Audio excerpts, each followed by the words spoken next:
Hey, I was thinking about when Jesus was talking about true worshipers. First of all, if there are true worshipers, there must be false worshipers, or at least people who worship falsely.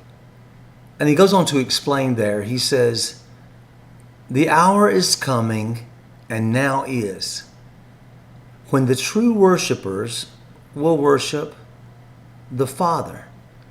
Now, this is very interesting. It's the first time, in fact, that Jesus introduces the concept to his followers that God is, in fact, their daddy. And this is different. See, the Jews believed that God was the almighty creator, that he was the God of Abraham and Isaac and Jacob.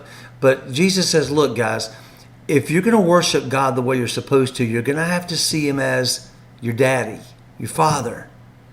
New concept.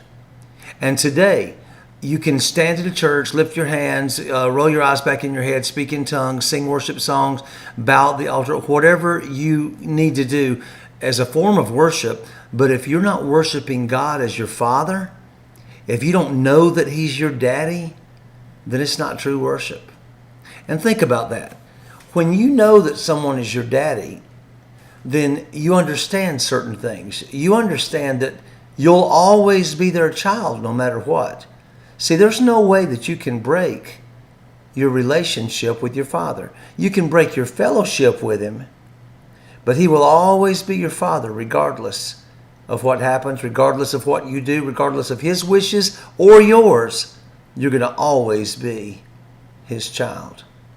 So if you want to worship God, the first thing you have to do is understand that he's your daddy and that he loves you. And that you don't have to qualify to become his child. You don't have to pray a prayer to become his child. You don't have to stop a habit or start some new great habit. You don't have to join anything. You don't have to go down an aisle, close your eyes, pray a prayer. You're his daddy simply because he chose to have you. So we worship God knowing that he's our daddy and knowing that that can never change. That gives us reason to worship him, that because we're always his no matter what. True worshipers worship the Father in spirit and in truth. What is spirit? Pneuma, breath, air. Jesus is coming in the air. Remember when Paul said that? Same word, pneuma, spirit. He's coming in the spirit.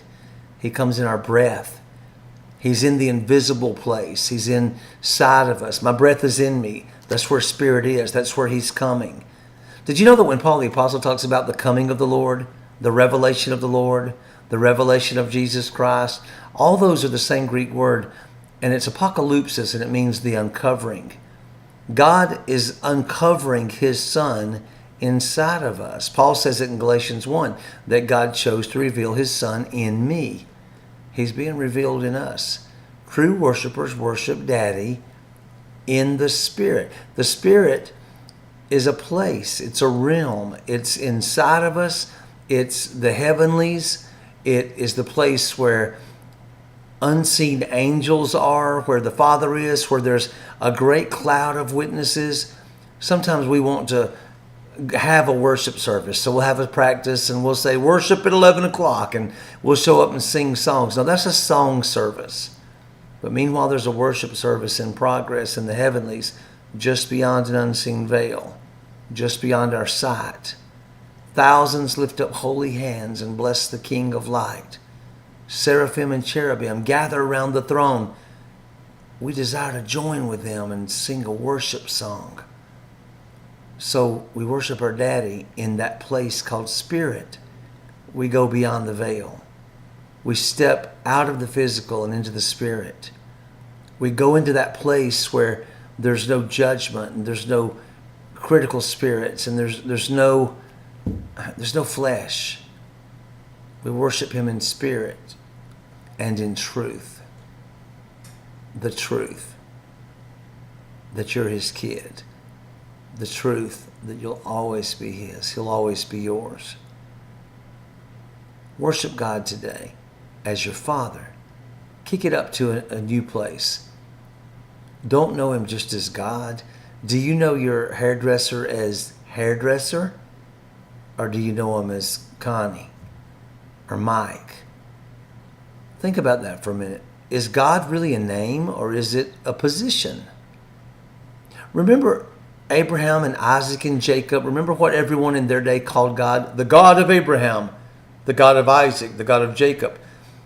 You know, I have a kid named Canaan that just walked up the hall. Who am I? The father of Canaan? Or am I Robert? God's more than God. And we call him that. But remember when Moses ran into that burning bush, God showing up in a way that he'd never shown up before, but he was open to it? He goes up to the bush, and the bush tells him what he needs to do to go and tell Pharaoh, let my people go. But do you remember? Moses wanted to know and wanted to make sure who he was talking to. And he said, now who is it that I should say sent me? No one had ever asked God his name before. Who is it? And what did God say? I am. I am. Well, think about this. Think about Pharaoh standing there and Moses and Aaron standing before him and demanding that he let the children of Israel go free. And imagine Pharaoh saying, now who exactly is it that's telling me to let these people go? And Moses looks at him and says, I am. Wow. Moses had a revelation of who we are and of who he is in spirit. And in truth, we worship Daddy because we're his offspring. We're one with him. Even as the Father and the Son are one, so are we one with them. Think about that the next time you're worshiping. Peace.